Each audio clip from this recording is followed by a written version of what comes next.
প্রিয় দর্শক, এটা হচ্ছে শরীয়তপুর জেলার জাজিরা উপজেলার মাঝিরঘাট বাজারের পূর্ব পার্শ্বে পদ্মা নদীর সেই ভয়াল আগ্রাসন রেহাই পাচ্ছে না এই অঞ্চল। এই জায়গায় কিন্তু অনেকগুলো বসতবাড়ি বিল্ডিং ছিল, কিছু দোকানপাট ছিল, সবই কিন্তু পদ্মা নদীর গর্ভে বিলীন হয়ে গিয়েছে। তো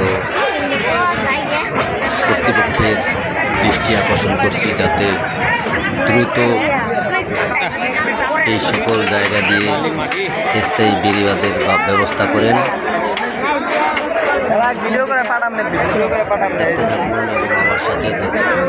ইতিমধ্যে অনেক উৎসুক জনতা এখানে ভিড় করছে দেখার জন্য কিভাবে ভেঙে যাচ্ছে নদীর গর্ভে বিলীন হয়ে যাচ্ছে। দেখছেন মাটি ভেঙে ভেঙে পড়ছে।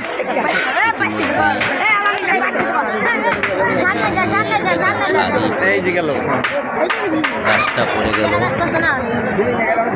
সম্ভবত এই বিল্ডিং এর বাকি অংশ পড়ে যাবে।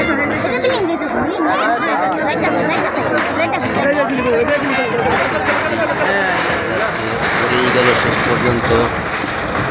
তো মূর্তি নিমিষ হয়ে গেল একটি বিল্ডিং, পাশেই টিনের ঘর আপনারা দেখতে পাচ্ছেন।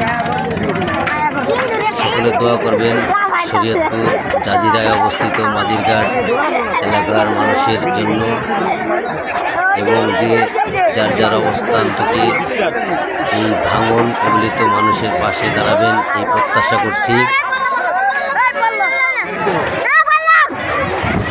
খুবই দুঃখজনক। সকলে ভালো থাকবেন। আল্লাহ হাফেজ।